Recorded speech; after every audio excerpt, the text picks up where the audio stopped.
దేవుని వాక్యం నుండి ఒక శ్రేష్టమైన మాటను అపోస్తలులు తమ జీవితంలో పొందుకున్న ఒక ప్రాముఖ్యమైన శ్రేష్టమైన అనుభవాన్ని మనం ధ్యానం చేసుకుందాం.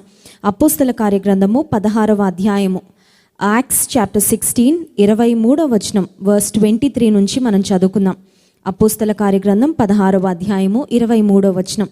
వారు చాలా దెబ్బలు కొట్టి వారిని చెరసాలలో వేసి భద్రముగా కనిపెట్టవలనని చెరసాల నాయకునికి ఆజ్ఞాపించిరి.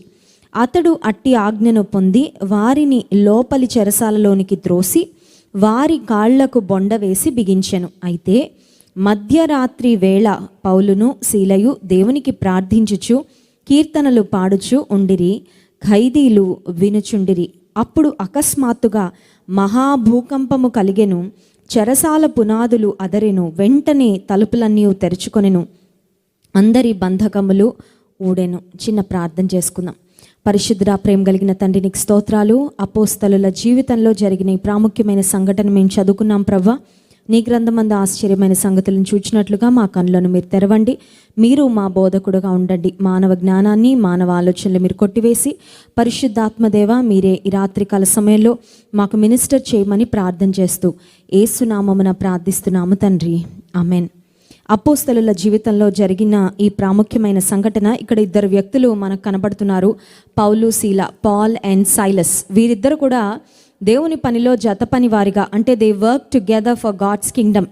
దేవుని రాజ్యం కట్టుటలో వారిద్దరూ కలిసి ఆయా సందర్భాల్లో సువార్త ప్రకటించినట్లు, ఆయా సందర్భాల్లో దేవుని కొరకు కార్యాలు చేసినట్లుగా మనం గమనిస్తాం. నిజమే, దేవుని రాజ్యంలో ఒక్కరిగా మనం పనిచేయడం కంటే దేవుడు మనకి కొంతమందిని జత చేస్తూ ఉంటారు. లైక్ మైండెడ్ పీపుల్, మనలాంటి ఆత్మీయత కలిగిన వారు, మనలాంటి ప్రార్థనా భారం కలిగిన వారు, మనలాంటి ఆత్మల భారాన్ని కలిగిన వ్యక్తులు.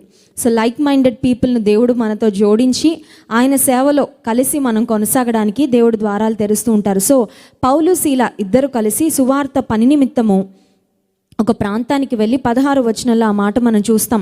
పుతోను అను దయ్యము పట్టినదై సోదె చెప్పుట చేత తన యజమానులకు బహులాభము సంపాదించుకున్న ఒక చిన్నది మాకు ఎదురుగా వచ్చెను. ఒక చిన్నదంట దయ్యం పట్టింది. ఆమెకు దయ్యం పట్టడం వలన, ఆమె సోది చెప్పడం వలన ఆమెను ఎవరైతే ఉంచుకున్నారో వారికి లాభం వస్తుంది, డబ్బులు వస్తున్నాయి. కానీ దయ్యం పట్టిన వ్యక్తికి మాత్రం సాతాను యొక్క బంధకాల్లో ఉన్నప్పుడు she will never be at rest. ఆమెకైతే మనశ్శాంతి ఉండదండి, ఆమెకైతే ఆత్మశాంతి ఉండదు. ఆమె చాలా ఇబ్బందికరమైన పరిస్థితిలోనే ఉంటుంది. ఎందుకంటే అపవిత్రాత్మ శక్తులు ఎవరినైతే పట్టుకుంటాయో వారిని మనశ్శాంతిగా ఉండని. ఆయా సందర్భాల్లో కొంతమంది వారి ఫ్యామిలీ మెంబర్స్కు దయ్యాలు పడితే మందిరానికి తీసుకొస్తూ ఉంటారు. తీసుకొచ్చినప్పుడు ఆ దయ్యాలు వారిని విపరీతంగా ఇబ్బంది పెట్టేస్తూ ఉంటాయి. వారిని సైలెంట్గా ఉండనివ్వవు, వారిని కూర్చొనివ్వవు, నించొనివ్వవు. ఈమెకి దయ్యం పట్టిన దగ్గర నుంచి అన్నం తినడం లేదండి కొంతమంది చెప్తారు. కొంతమందికి దయ్యాలు పడితే వీళ్ళు సూసైడ్ అటెంప్ట్ చేసుకోవడానికి ప్రయత్నం చేస్తున్నారని అండి. అక్కడికి వెళ్ళి దూకుతామంటున్నారు, బావిలో దూకుతామంటున్నారు, చెరువులో దూకుతామంటున్నారు. ఎంతసేపు కనిపెట్టుకొని ఉండాల్సి వస్తుంది. కొంతమంది దయ్యాలు పట్టిన వారు తమ్మును తాము గాయపరుచుకునేవారు. కొన్నిసార్లు వారేం చేస్తారో వారికే తెలియదు. అంటే వారి ప్రవర్తన, వారి విధానాలు ఎలా ఉంటాయంటే అవుట్ ఆఫ్ కంట్రోల్ అనమాట. అంటే వారి పనులు, వారి చేతలు వారి స్వాధీనంలో లేకపోవడం. ఎందుకంటే వారు అపవిత్రాత్మ శక్తుల ద్వారా పీడించబడుతున్నారు. అపవిత్రాత్మ శక్తులు వారిని కంట్రోల్ చేస్తూ ఉంటాయి కాబట్టి. సో సోదె చెప్తూ పుతోను అను దయ్యం పట్టిన ఈ అమ్మాయిని చూడగానే పౌలుకు సీలకు ఆమెను చూడగానే జాలనిపించి she is tormented by the evil spirits. ఆమె అపవిత్రాత్మ శక్తుల ద్వారా ఇబ్బంది పడుతుంది. ఆమెను విడిపించాలని ప్రార్థన చేసి ఆమెలో ఉన్న అపవిత్రాత్మ శక్తులు వెళ్ళగొట్టారు. అంటే వీళ్ళు యాక్చువల్గా చేసింది ఏంటంటే ఒక మంచి మేలు చేశారు. ఎందుకంటే యేసు నామములో దయ్యాల నుండి, అపవిత్రాత్మ శక్తుల నుండి విడుదల ఉంటుంది. సో యేసు నామంలో అద్భుతం చేసిన తర్వాత యూజువల్గా చూడండి, ఒక మంచి పని చేస్తే మనం దానికి రివార్డ్ కోరుకుంటాం. మంచి పనికి తిరిగి మనకి మేలు జరుగుతుందేమో అని ఆశిస్తాం. కానీ ఇక్కడ ఎగ్జాక్ట్గా ఆపోజిట్ జరిగింది. పౌలు సీలకు ఆ పుతోను అని దయ్యం పట్టిన యవనస్తురాలి యొక్క దయ్యాన్ని వెళ్ళగొట్టినందుకు వీళ్ళకి ఇన్ రిటర్న్ ప్రతిగా వీళ్ళు ఏం పొందుకున్నారు అని ఆలోచిస్తే బెత్తాలతో కొట్టారంట. చూడండి 22వ వచనం. అప్పుడు జనసమూహం వారి మీదకి దొమ్మిగా వచ్చెను. న్యాయాధిపతులను వారి వస్త్రములు లాగివేసి వారిని బెత్తములతో కొట్టవలెనని ఆజ్ఞాపించిరి. వారు చాలా దెబ్బలు కొట్టి వారిని చెరసాలలో వేసి భద్రముగా కనిపెట్టవలెనని చెరసాల నాయకునికి వీళ్ళేమైనా క్రిమినల్సా, టెర్రరిస్ట్లా, తీవ్రవాద పనులు ఏమన్నా చేశారా, లేకపోతే సమాజానికి నష్టాన్ని కలుగజేసే పనులు ఏమన్నా చేశారంటే దయ్యం పట్టిన అమ్మాయి యొక్క దయ్యాన్ని వెళ్ళగొట్టారు యేసు నామంలో ప్రార్థన చేసి. And now she is happy, now she is free. ఆ బాండేజెస్, ఆ బంధకాలన్నీ ఆమె నుండి త్రెంచివేయబడ్డాయి. ఆమె చాలా మనశ్శాంతిగా ఉంది, కుదురుగా ఉంది. నిజానికి వీరు చేసింది ఆమెకు యేసునామంలో మేలు, కానీ తిరిగి వీరికి ఏమి దొరికాయి అంటే దెబ్బలు. వీరి వస్త్రాలు లాగివేశారంట, విపరీతంగా దెబ్బలు కొట్టారు. పోని దెబ్బలు కొట్టి వదిలిపెట్టారా అంటే అది కూడా కాదు, వీరిని చెరసాలలో వేసేశారు, బొండలు బిగించారు. చూడండి, చెరసాలలో ఉండడం అంటే రెస్ట్రిక్టెడ్గా ఒక రెస్ట్రిక్టెడ్ ప్లేస్లో ఉండడం. Christmas few years back, I think lockdown రాకముందు క్రిస్మస్కు మేము రాజమండ్రిలో సెంట్రల్ జైల్లో ఉన్న ఖైదీలతో క్రిస్మస్ జరుపుకోవడానికి మేము కూడా వెళ్ళాం. జాన్ వెస్లీ గారు, నేను జైలుకు వెళ్ళడం వెళ్ళిన సందర్భంలో అక్కడ ఖైదీలు ఉన్నారు, వాళ్ళు వైట్ డ్రెస్లోనే ఉన్నారు అందరూ, కానీ వాళ్ళందరూ ఫ్రీగానే ఉన్నారు. అంటే జైల్లో అట్లీస్ట్ వాళ్ళు తిరుగుతున్నారు. కానీ ఇక్కడ పౌలు శీల యొక్క పరిస్థితి ఏంటంటే వాళ్ళకి బొండలు వేసి బిగించారంటే వాళ్ళ హ్యాండ్స్ ఫీట్ వాళ్ళు మూవ్ అవ్వడానికి అవకాశం లేకుండా ఇమ్మూవబుల్గా. చూడండి, ఒక రూమ్లో పడేసి ఇంక ఈ రూమ్కి మీరు రెస్ట్రిక్టెడ్ అంటే అది ఒక రకమైన శ్రమ అయితే, కాళ్ళు చేతులు కూడా కదపలేని స్థితిలో రెస్ట్రిక్ట్ చేసేసి వారి మూమెంట్స్ను, వారిని ఒక జీవచ్చవాల్లాగా వదిలేశారంటే చాలా సఫరింగ్. ఒకవేళ పౌలు శీల స్థానంలో మనం ఉంటే మన నోట్లో నుంచి వచ్చేది ఏంటంటే ఏడుపు వస్తుంది ఫస్ట్. ఆ తర్వాత మన గురించి మనం చాలా సాడ్గా మాట్లాడుకుంటాము, చాలా లోగా మాట్లాడుకుంటాము. ఆ తర్వాత కొంతమంది అయితే దేవుని సేవ చేసి ఏమొచ్చింది మనకి, కష్టాలు తప్ప, దెబ్బలు తప్ప, జైలు తప్ప, ఇంకా నుంచి సేవ చేయడం మానేద్దాంలే, మన భక్తి ఏదో మన వరకు కాపాడుకుందాం, కానీ ఇతరులకు మేలు చేసి నాకేమొచ్చింది అని బహుశా ఇలాంటి మాటలు వస్తాయేమో. ఆర్ మేబీ కొంతమంది పౌలు శీల స్థానంలో ఉంటే సనుగుతారేమో, దేవుడా నువ్వు నీ పని మేము చేస్తుంటే మా పని నువ్వు చేయడం లేదేంటి, నీ పనిలో మేముంటే మమ్మల్ని కాపాడాల్సిన బాధ్యత నీది కదా, నువ్వెందుకు మమ్మల్ని ఇన్ని దెబ్బలు కొడుతున్నా, నువ్వు చూస్తూ ఎందుకు ఊరుకున్నావు, చెరసాల్లో పడేశారు మమ్మల్ని అని ఇంకొక రకంగా దేవుని మీద వ్యసనంతో లేకపోతే బిట్టర్నెస్తో హృదయంలో మాట్లాడతారేమో. కానీ పౌలు శీల ఏం చేస్తున్నారు అని ఆలోచిస్తే 25వ వచనం, అయితే మధ్యరాత్రి వేళ పౌలును శీలయు దేవునికి ప్రార్థించుచు కీర్తనలు పాడుచు ఉండిరి. దే డిడ్ 2 things, 2 పనులు చేశారు. ఒకటి ప్రేయర్, రెండవది ప్రైస్. శ్రమలో, కష్టంలో, రేపు పొద్దున చంపుతారో తెలీదు, ఆ చెరసాలలో ఉన్నారు వాళ్ళు, ఎప్పటికి విడుదల వస్తుందో తెలీదు. బాగా కొట్టారు అని వాక్యంలో మనం చూసాం. చాలా దెబ్బలు కొట్టి, అంటే చాలా దెబ్బలు కొడితే బాడీ ఎలా ఉంటుందంటే ఒక పచ్చి పుండులాగా ఉంటుంది. అంటే కదిపినా నొప్పే, కొంచెం కదలాలన్న నొప్పే. కోర్స్ వాళ్ళు కదలడానికి కూడా అవకాశం లేకుండా వాళ్ళని చైన్స్ వేసి బిగించేశారు. సో అంత ఇబ్బందికరమైన పరిస్థితిలో 2 పనులు చేశారు. ఒకటి దేవుని నిందించడం, లేకపోతే రెండవది దేవుని మీద సనగడం. ఇవేవి కాదు, కానీ ఒకటి ప్రార్థన, రెండవది స్తుతి. శ్రమలో మనం ఉన్నప్పుడు ఏం చేయాలి అనడానికి పౌలు శీలలు చేసిన ఈ అద్భుతమైన కార్యము మనందరికీ ఒక బెస్ట్ ఎగ్జాంపుల్ అని మనం చెప్పుకోవచ్చు. పౌలు శీల చెరసాలలో ఉంచబడినప్పుడు చెరసాలలో ఇంట్లో ఉన్నంత కంఫర్టబుల్గా ఉండదు, చెరసాలలో ఇంట్లో ఉన్నట్టు ఫ్యాన్, ఏసీ ఉండదు. చెరసాలలో అర్ధరాత్రి సమయంలో మన బెడ్రూమ్లో మంచి కోజీ పరుపు మీద పడుకుంటే ఉండే అంత కంఫర్టబుల్ ఫీలింగ్ ఖచ్చితంగా ఉండదు. ఒంటి నిండా దెబ్బలు, ఒంటి నిండా గాయాలు, కాళ్ళు చేతులు కదపడానికి అవకాశం లేని పరిస్థితి. అసలు రేపేమవుతుందో తెలీదు. వారి లైఫే ఒక ప్రశ్నార్థకంగా మారిపోయిన ఆ పరిస్థితిలో దేవుని పని కొరకు మేము దెబ్బలు తిన్నాం, దేవుని సేవ చేసినందుకు, దేవుని చిత్తాన్ని నెరవేర్చినందుకు ఈ చెరసాల పాలయం. But still we will pray and we will praise. ఈ 2 పనులే పౌలు శీల చేశారు. 2 పనులు శక్తివంతమైన పనులు. ఒక మాటలో చెప్పాలంటే చెరసాలలో ఉన్న వారు దేవునితో ఇమీడియట్గా కనెక్ట్ అవ్వడానికి 2 పనులు చేశారండి. చూడండి, ఈ రోజుల్లో అయితే కొంతమంది యవనస్తులు ఇంటర్నెట్ లేని ప్రదేశాలకు వెళ్తే ఊపిరాడదేమో. అమ్మో నాకు 4G లేదే, నాకు ఇంటర్నెట్ కనెక్షన్ లేదే, ఇక్కడ వైఫై లేదా, I want to stay connected to the world. ప్రపంచంలో ఏం జరిగిపోతుందో, ఏదైనా సెల్ ఫోన్లో సిగ్నల్స్ లేని ప్రాంతానికి కానీ, వైఫై లేని ప్రాంతానికి, ఇంటర్నెట్ ఫెసిలిటీ లేని ప్రాంతానికి వెళ్తే బహుశా ఇబ్బంది పడిపోయి ఉక్కిరి బిక్కిరి అయిపోతారేమో. నేను కనెక్ట్ అవ్వలేకపోతున్నాను, ప్రపంచానికి ఏం జరిగిపోతుందో, మా ఫ్రెండ్స్ ఏం చేసేస్తున్నారో, ఎవరు ఏం పోస్టులు పెట్టేశారు, నాకు ఎవరు ఏం మెసేజ్లు పంపించేశారో అని ఆరాటపడతారేమో. కానీ దేవునితో ఏ ప్రాంతంలో ఉన్నా, ఏ ప్రదేశంలో ఉన్నా, we can definitely connect to him just like that. ఒక వైఫై రౌటర్ అక్కర్లేదు, ఒక డివైస్, మనకు ఒక ఎలక్ట్రానిక్ డివైస్ కానీ, ఒక ఎలక్ట్రానిక్ గ్యాడ్జెట్ ఏది మనకు అక్కర్లేదు. దేవునితో ఎక్కడుంటే అక్కడ నుండి మనం ఇమీడియట్గా కనెక్ట్ అవ్వచ్చు through prayer. And that is exactly what Paul and Silas did. పౌలు శీలలు చెరసాల నుండి ఒక రకంగా చెప్పాలంటే ఇమ్మీడియట్గా దేవునితో కనెక్ట్ అయ్యారు. దేవునితో కనెక్ట్ అయ్యి ప్రార్థన చేయడం, స్తుతించడం మొదలుపెట్టారు. And that brought a tremendous change in the circumstances around them. ప్రార్థన, స్తుతి నిజంగా చెప్పాలంటే మానవులుగా అది ఇంపాసిబుల్, చాలా కష్టం. స్తుతి ఎవరు చేస్తారండి? ప్రార్థన అంటే పోని ప్రభువా ఈ పరిస్థితి నుండి మమ్మల్ని విడిపించండి అని ప్రార్థన చేశారంటే అందులో అర్థం ఉంది, ఎందుకంటే కష్టంలో ఉన్నారు కాబట్టి. But who can give thanks to the lord in the midst of suffering? శ్రమ పడుతున్న సమయంలో స్తుతి అసలు వస్తుందా? స్తుతి అసలు చేయగలమా? వీళ్ళని మోటివేట్ చేయడానికి ఎవరైనా వర్షిప్ లీడర్ ఉన్నారండి?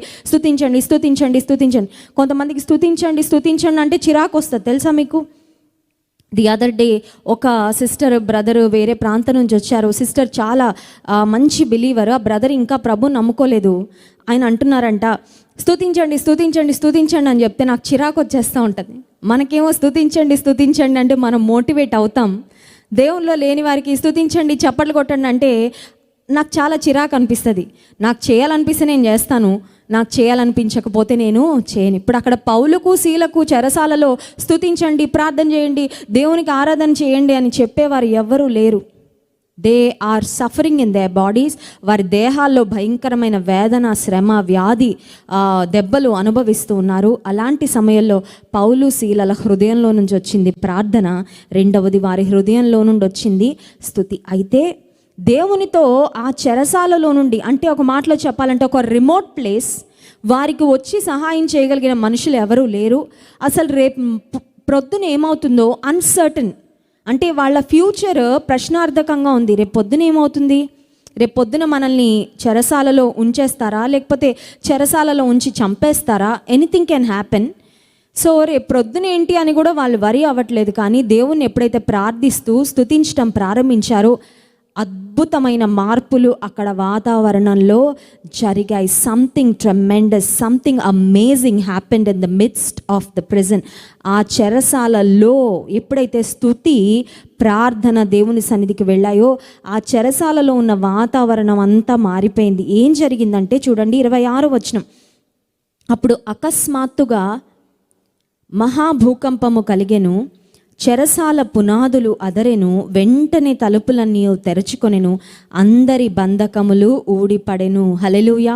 అకస్మాత్తుగా అంటే ఆల్ ఆఫ్ అ సడన్ స్తుతిస్తూ ఆరాధిస్తూ ఉన్నారు.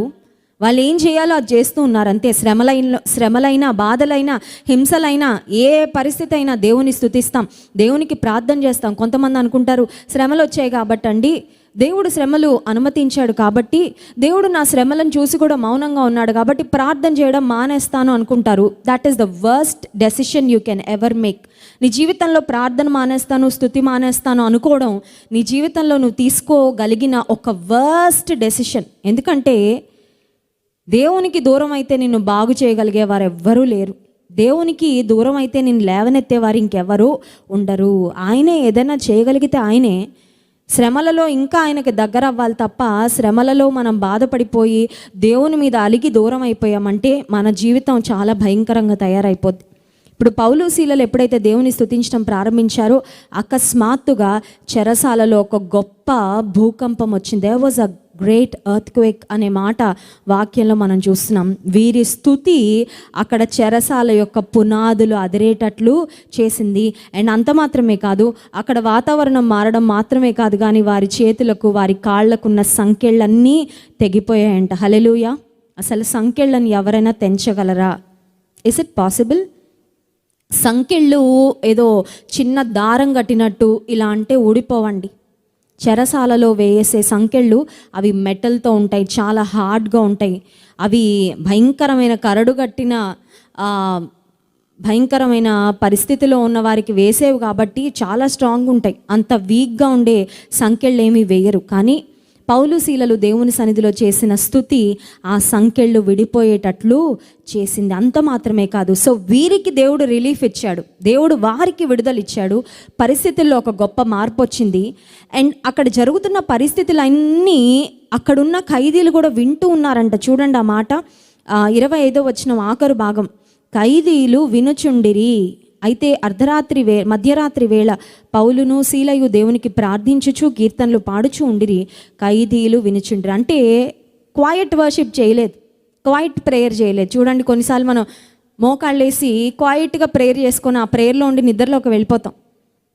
చిన్నప్పుడు చలికాలంలో మా మమ్మీ ఎప్పుడైనా ఎగ్జామ్స్ కోసం అని లేవగానే ఫస్ట్ మోకాళ్ళు వేస్తాం కాబట్టి ఫస్ట్ ప్రేయర్ చేసుకొని ఆ తర్వాత మనం డేలో ముందుకు వెళ్తాం కాబట్టి మోకాళ్ళు వేసి గంట సేపు కూడా ప్రార్థన అయిపోతూ ఉండేది. అంటే యాక్చువల్గా ప్రార్థన కాదనమాట, మోకాళ్ళ పోస్చర్ అక్కడ లోపల ఏదేంటంటే నిద్ర అనమాట. కళ్ళు మూసుకుంటే అది నిద్రో లేకపోతే ప్రార్థన ఎవరు చెప్పలేరు కాబట్టి అలా ఉంటే మా మమ్మీ వచ్చి ఇంకా చాలు ప్రార్థన చేసింది, ఇంకా లేచి ఇంకా చదువుకోండి, ఇంకా ఎగ్జామ్ ఉంది కదా ఈరోజు అంటే అప్పుడు మెలకు వచ్చేదన్నమాట. ఇక్కడ పౌలు శీలలు అర్ధరాత్రి వేళ మౌనంగా ప్రార్థన చేసుకోవడం, వారి నోట్లో వారికే వినబడనట్లు సైలెంట్ వర్షిప్, సైలెంట్ ప్రేయర్ చేసుకోవట్లేదు. పౌలు శీలలు తమ తోటి ఖైదీలకు వినబడేటట్లుగా, సాక్షార్థంగా ఉండునట్లుగా వారు దేవునికి ప్రార్థన చేస్తూ దేవుని స్తుతిస్తూ ఉంటారు. అంటే డెఫినెట్గా ఇది యాక్షన్ అయితే కాదండి, ఇది ఎవరో బలవంతం చేసి ఎవరో మోటివేట్ చేసి ప్రార్థన చేయండి స్తుతి చేయండి అని వారికి చెప్పి చేయిస్తున్నది కాదు. దే హ్యాడ్ ఇట్, వాళ్ళ లోపల ఉంది. అది ఏంటంటే శ్రమైనా, బాధైనా, మరణమైనా దేవునికి ప్రార్థన చేయకుండా, దేవునికి స్తుతించకుండా మేము ఉండలేము. So when they did it whole heartedly, హృదయపూర్వకంగా, తోటి ఖైదీలు వినియండి పర్వాలేదు. అర్ధరాత్రి వేళ బహుశా తోటి ఖైదీలు వారిని ఎవరైతే చెరసాలలో వేశారో వారిని శాపనార్థాలు పెడుతున్నారేమో, బూతులు తిడుతున్నారేమో. చూడండి, ఖైదీలు అంటేనే వాళ్ళు చాలా క్రూరమైన హృదయం ఉన్న వాళ్ళు ఏదో తప్పు చేసి భయంకరమైన ఏ మర్డర్సో లేకపోతే ఏదేదో కార్యాలు చేసి వాళ్ళు చెరసాలకు వచ్చి ఉంటారు. సో వారి హృదయం కూడా చాలా కఠినమైన హృదయంగా ఉంటుంది. వారి లాంగ్వేజ్, వారి ప్రవర్తన కూడా చాలా రఫ్గా ఉంటుంది. బహుశా తోటి ఖైదీలు శాపనార్థాలు పెడుతున్నారేమో, బహుశా తోటి ఖైదీలు విసుగుదలతో లేకపోతే కోపంతో ఇంకేవేవో మాట్లాడుతున్నారేమో. కానీ దేవుని ప్రజలుగా, దేవుని శిష్యులుగా, అపోస్తలులుగా ఉన్న పౌలు శీల మాత్రం వీళ్ళ బిహేవియర్, వీళ్ళ యాటిట్యూడ్, వీళ్ళు మాట్లాడుతున్న మాటలు, వీరు చేస్తున్న పనులు ఒక మాటలో చెప్పాలంటే వారి చుట్టూ ఉన్న ఖైదీలకు ఒక వింతలాగా కనబడుతుంది. ఏంటి అద్భుతం, ఇలాంటి ఖైదీలను ఎప్పుడు చూడలేదు. ప్రార్థన చేస్తున్నారా, స్తుతిస్తున్నారా అర్ధరాత్రి వేళ. వారు దేవుని సన్నిధిలో చేసిన ప్రార్థన, దేవునికి చేసిన స్తుతి ఆ చెరసాలలో ఉండి ఆ చెరసాల పరిస్థితులను మార్చేస్తే ఆ తర్వాత ఏం జరిగిందంటే ఆ చెరసాల నాయకుడు వచ్చాడంటే, అవన్నీ చదవడానికి సమయం లేదు, సమయం అయిపోయింది. 27వ వచనం నుండి మనం చూస్తే, చెరసాల నాయకుడు మేల్కొని చెరసాల తలుపులు తెరవబడి ఉండుట ఈ పరిస్థితి అంతా చూసి తాను చంపుకోబోతాడు. ఎందుకంటే ఖైదీలందరూ పారిపోతే రాజు మళ్ళీ నన్ను కఠినంగా శిక్షిస్తాడని భయపడినప్పుడు ఆ తర్వాత అపోస్తలుడైన పౌలు చెప్పిన మాట ఏంటంటే, మేమందరం ఇక్కడే ఉన్నాం, మేమందరం సేఫ్గా ఉన్నాం, నువ్వేం భయపడద్దు, నీవు హాని చేసుకోవద్దు అని చెప్పిన తర్వాత ఫైనలీ అవుట్కమ్ ఏంటి అని ఆలోచిస్తే 30వ వచనం, వారిని వెలుపలికి తీసుకొని వచ్చి, అయ్యలారా, రక్షణ పొందుటకు నేను ఏమీ చేయవలను. అసలు జైల్లో సేవ ఎవరైనా చేయగలరా అండి? జైలు ఏమన్నా మిషన్ ఫీల్డా? సువార్త పొలం, సేవా పొలం ఏంటి? మనం పనిచేసే ఉద్యోగ స్థలం, లేకపోతే మన బంధువులు, మన స్నేహితులు. కానీ చెరసాలలో కూడా సేవ చేయగలరా? ఎస్. చెరసాలలో పౌలు శీల ఎలా సేవ చేశారు? అందరికీ సువార్త ప్రకటించారా? కాదు.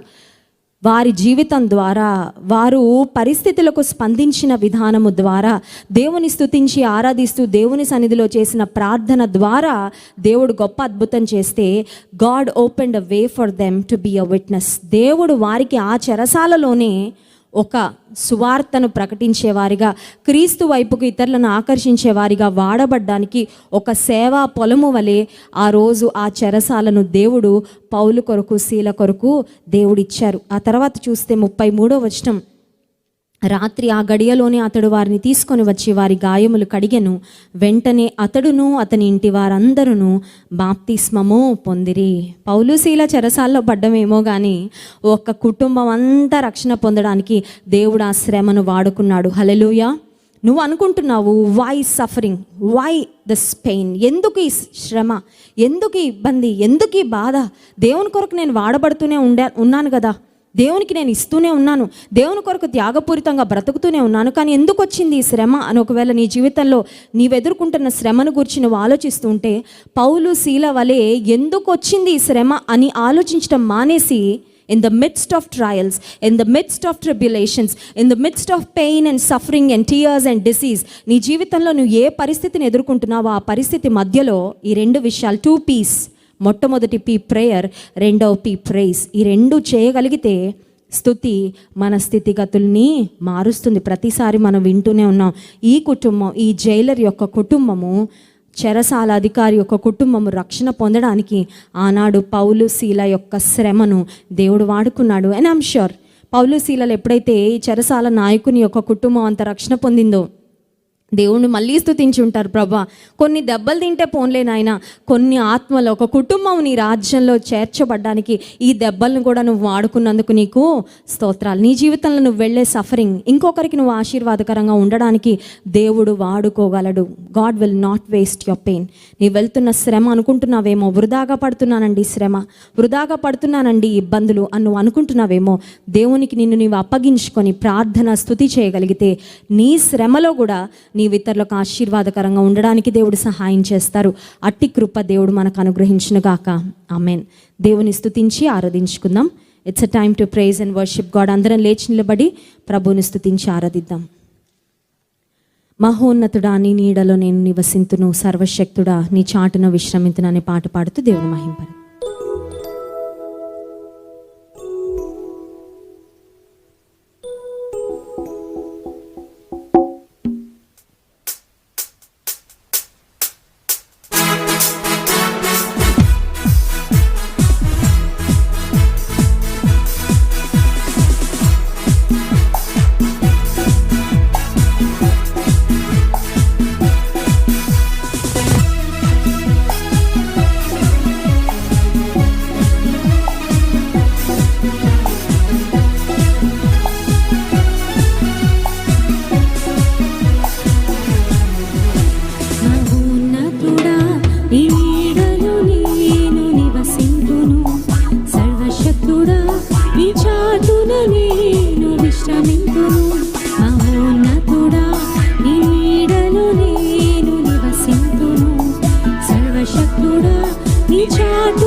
యేసయ్యా నీ రెక్కలతో నన్ను కప్పుము నీవే నా శైలము నా కేడెము నేను నమ్మదగిన దైవం నీవే నా శైలము నా కేడెము నేను నమ్మదగిన దైవం మహోన్నతుడా నీ నీడలో నేను నివసింతును సర్వశక్తుడా నీ చాటున నేను విశ్రమింతును మహోన్నతుడా నీ నీడలో నేను నివసింతును సర్వశక్తుడా నీ చాటున నేను విశ్రమింతును యేసయ్యా నీ రెక్కలే నాకు ఆశ్రయము యేసయ్యా నీ రెక్కలతో నన్ను కప్పుము యేసయ్యా నీ రెక్కలే నాకు ఆశ్రయము యేసయ్యా నీ రెక్కలతో నన్ను కప్పుము నీవే నా శైలము నా కేడెము నేను నమ్మదగిన దైవం నీవే నా శైలము నా కేడెము నేను నమ్మదగిన దైవం. హల్లెలూయా. దేవునికి కృతజ్ఞతాస్తుతులు చెల్లించేవారంటే చాలా ఇష్టం. చాలాసార్లు దేవునికి ఇష్టలుగా ఉండాలి అని కోరుకుంటాం. దేవునికి ఇష్టలుగా బ్రతకాలంటే ఆయనకు కృతజ్ఞతాస్తుతులు చెల్లించటం, ప్రార్థన చేసిన కృతజ్ఞతాపూర్వకముగా మీ విన్నపములు దేవునికి తెలియచేయడం. అంటే ప్రార్థన అవసరత అనేది ఉన్నా దాన్ని ర్యాప్ చేయాల్సింది, దాని చుట్టూ వేయవలసిన ప్యాకేజ్ ఏంటంటే కృతజ్ఞత. ఐ గివ్ యూ థ్యాంక్స్, నువ్వు చాలా చేసావు ప్రభా, నేను స్తుతిస్తున్నాను. And at the same time this is what I need, నాకు కావాల్సింది ఇది నీవు దయచేయని. ఆరాధన, స్తుతి చేయట విశ్వాసి జీవితంలో ఒక ప్రాముఖ్యమైన అంశము. ఇందాక మనం వాక్యంలో విన్నట్లు పౌలు శీలలు స్తుతించినప్పుడు సంకెళ్ళు విడిపోయాయి. ఆరాధనకు యోగ్యుడా అనే పాట పాడుతూ దేవుని స్తుతిద్దాం.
హెచ్చించి ఘనపరచిన నిర్మలాత్ముడా, పూర్ణాత్మ మనస్సుతో కొనియాడెదను. హెచ్చించి ఘనపరచిన నిర్మలాత్ముడా, పూర్ణాత్మ మనస్సుతో కొనియాడెదను. ఆరాధన ఆరాధన ఆరాధన ఆరాధన ఆరాధన, నీ కృప కొరకై ఆరాధన, నీ స్థితి కొరకై ఆరాధన, నీ కృప కొరకై ఆరాధన, నీ స్థితి కొరకై ఆరాధన ఆరాధన ఆరాధన ఆరాధన ఆరాధన. అందరం ఒక్కసారి రెండు చేతులు ఆకాశం వైపెత్తి ఆరాధనకు యోగ్యుడా నిత్యము స్తుతిస్తానయ్యా. నా శ్రమల్లో, నా వేదనలో, నా వ్యాధులలో, నాకున్న శోధనలలో, నాకున్న సమస్యలలో, నేను ఎదుర్కొంటున్న అవమానాల్లో అన్నిటిలో ప్రభ నిన్ను స్తుతిస్తానయ్యా. ఎందుకంటే నేను నమ్ముతున్నా ప్రభా, స్తుతి చేయువాడు దేవుని మహిమపరుస్తాడు, అట్టివానికి దేవుడు తన రక్షణ కనపరుస్తానని వాగ్దానం చేశాడు. Lord, I believe in your promises. నీ వాగ్దానాలు నేను నమ్ముతున్నా ప్రభా. నిన్ను స్తుతిస్తానయ్యా, నిన్ను ఆరాధిస్తాను పూర్ణ హృదయంతో అని సింహాసనాసీనుడైన యేసయ్య మన ఎదుట ఉన్నాడని జ్ఞాపకం ఉంచుకొని, ఆయనను మన ఎదుట ఉంచుకొని ఈ రాత్రికాల సమయంలో దేవుని ఆరాధిద్దాం. ఆరాధనకు యోగ్యుడా నిత్యము స్తుతించెదను, నీ మేలులను మరువకనే ఎల్లప్పుడు స్తుతి పాడెదను. అందరం పాడదాం. ఆరాధనకు యోగ్యుడా నిత్యము స్తుతించెదను, నీ మేలులను మరువకనే ఎల్లప్పుడు స్తుతి పాడెదను. అందరం కలిసి హృదయపూర్వకంగా ఆరాధన ఆరాధన ఆరాధన ఆరాధన, నీ మేలులకై ఆరాధన, నీ దీవెనకై ఆరాధన, నీ కృప కొరకై ఆరాధన, ఈ స్థితి కొరకై ఆరాధన ఆరాధన ఆరాధన ఆరాధన ఆరాధన. పరిశుద్ధ ప్రేమ కలిగిన తండ్రి, మా గొప్ప దేవానికి స్తోత్రాలయ్యా. రాత్రికాల సమయంలో సజీవుడు అయిన నిన్ను, గొప్ప దేవుడు అయిన నిన్ను, అత్యున్నతమైన సింహాసనమునందు ఆసీనుడైన నిన్ను, సర్వశక్తి కలిగిన దేవుడు అయిన నిన్ను, ఆకాశము నీ సింహాసనముగా భూమిని పాదపీఠంగా చేసుకొనిన గొప్ప దేవుడు అయిన నిన్ను ఆరాధించే కృప మాకు ఇచ్చినందుకు స్తోత్రాలు. మేమున్న స్థితిని బట్టి నీకు వందనాలయ్యా. మేము పొందుకున్న కృపలన్నిటిని బట్టి నీకు వందనాలు. బ్రతికున్నామంటే నీ కృప ప్రభా, ఊపిరి పీల్చుకోగలుగుతున్నామంటే నీ కృపయ్యా. మీరు చేసిన ప్రతి మేలును, ఉపకారాన్ని జ్ఞాపకం చేసుకొని హృదయపూర్వకంగా మీ కృతజ్ఞతలు స్తుతి చెల్లిస్తున్నాము. ఈ రాత్రికాల సమయంలో నీ చూపు మా మీద ఉండాలని మేము కోరుకుంటున్నాం ప్రభా. నీ కంటి చూపును మా మీద, మా కుటుంబాల మీద ఉంచండి అయ్యా. మమ్మల్ని దాటిపోవద్దయ్యా. అయ్యా, మమ్మల్ని మర్చిపోవద్దు ప్రభు. మమ్మల్ని, మా కుటుంబాలను జ్ఞాపకం చేసుకో అయ్యా. ఈ రాత్రికాల సమయంలో మమ్మల్ని దర్శించు ప్రభు. మా కుటుంబాల్లో, మా వ్యక్తిగత జీవితాల్లో ఉన్న అవసరతలు, కష్టాలు, ఇబ్బందులు, ఒంటరితనము, వేదన అన్నీ నీకు తెలుసు ప్రభు. ఈ ప్రజలు ఏ పరిస్థితుల్లో, ఏ వ్యాధులతో సతమతమవుతూ ఈ లైవ్లో పాల్పొందుతున్నారో సర్వం ఎరిగిన దేవుడో ప్రభా, సహాయం చేయి. నేను సర్వశరీరులకు దేవుడను, నాకు అసాధ్యమైంది ఏదైనా కలదా అని సెలవిచ్చావు అయ్యా. నీకు అసాధ్యమైంది లేదయ్యా. నీ శక్తి అపరిమితమైంది ప్రభా, అందుకై స్తోత్రాలు. ఈ రాత్రికాల సమయంలో నీ శక్తిని, నీ ప్రభావమును, నీ బలమును, నీ కృపను, నీ ఆశీర్వాదము, నీ దీవెన మాకు అనుగ్రహించమని వేడుకుంటున్నాము. నీ దాసుని ద్వారా ఈ రాత్రికాల సమయంలో బలమైన నీ సందేశమును మాకు అనుగ్రహించండి ప్రభా. మా హృదయాన్ని ఇంతవరకు నీ వాక్యము కొరకు సిద్ధపరిచినందుకు వందనాలు. నిత్యము నీకు లోబడి ఉండే, నిన్ను స్తుతించి ప్రార్థించే అనుభవాలతో మా జీవితాలు మీరు నింపండి ప్రభువా.